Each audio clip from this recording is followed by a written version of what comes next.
Great people, be done asking and wanting things before doing the research. Be done asking and wanting for things. And you don't want what comes with it.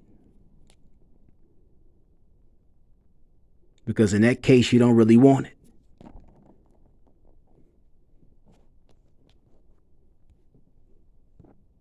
In that case, you don't really want it.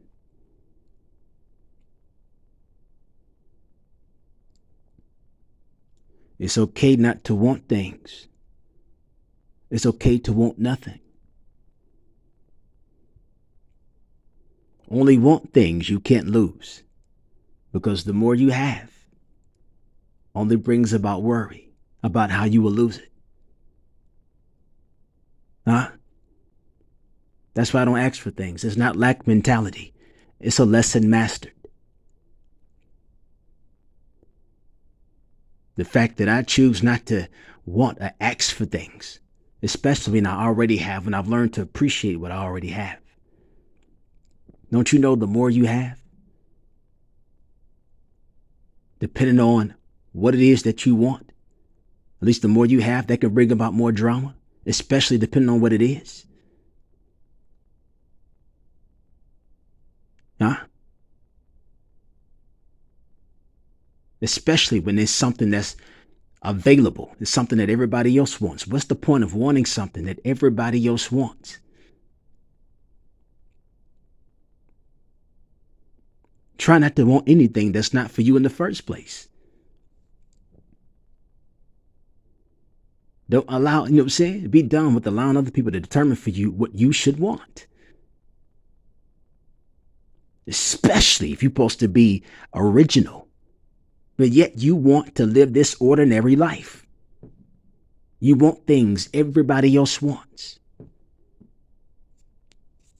Different people think differently. They want differently.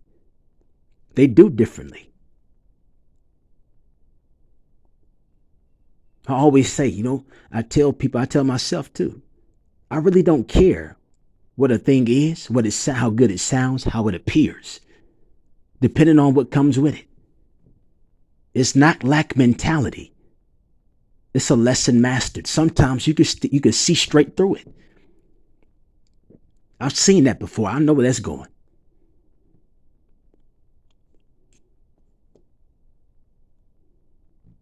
And sometimes you don't want the things that's actually for you. And that's okay.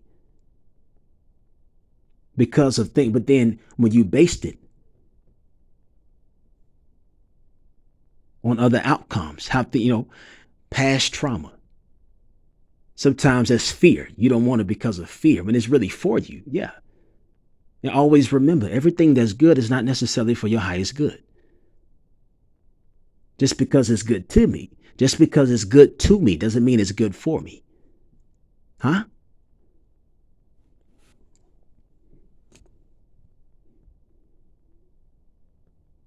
But if it's meant for me, yeah, I'll take it.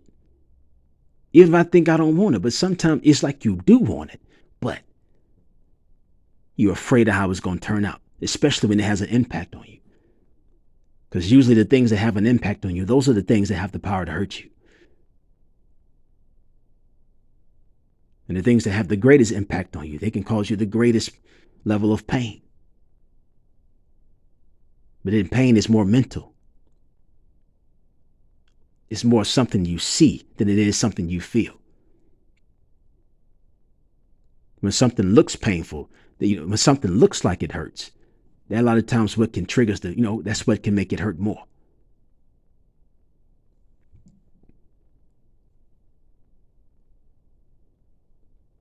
But get back to what makes you happy. What is true happiness?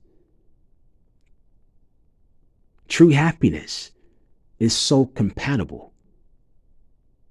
It removes conflict, which triggers an emotion of satisfaction, but is not defined by it. Let me say that again, baby.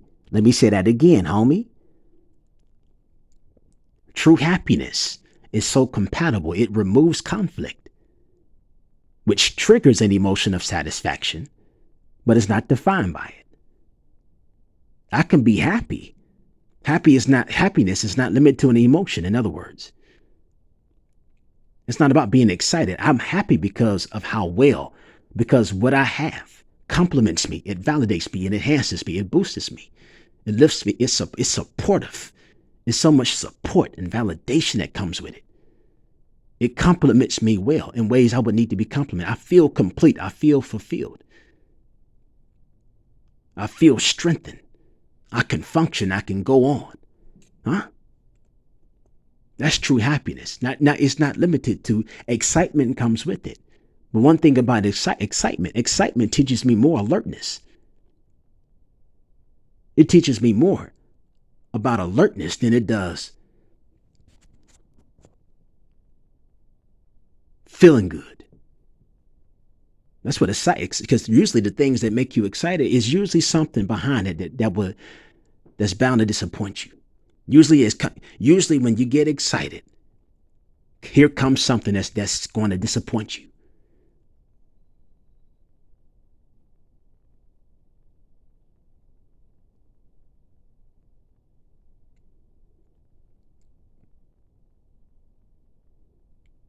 And let me also remind you, it's not lack mentality because you want nothing. See, you laugh at me because you have everything while I have nothing. But it makes me laugh that you only have everything to lose while I have nothing to lose.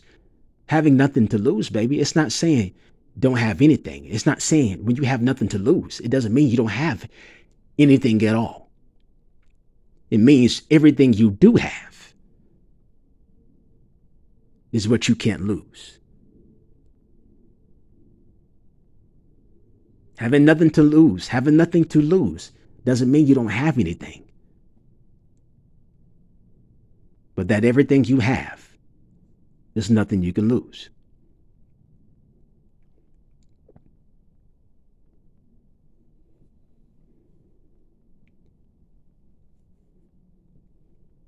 If you shouldn't judge the book by its cover, then be careful accepting things because of how it sounds and how it looks. That's all a part of it. And rejecting things, not just accepting things based on how they look, but also rejecting them based on how they look. But at the same time, consider.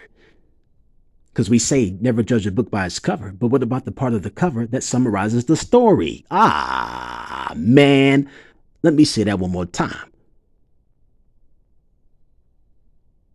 We like to say never judge the book by the cover, but what about the part of the book that summarizes the story?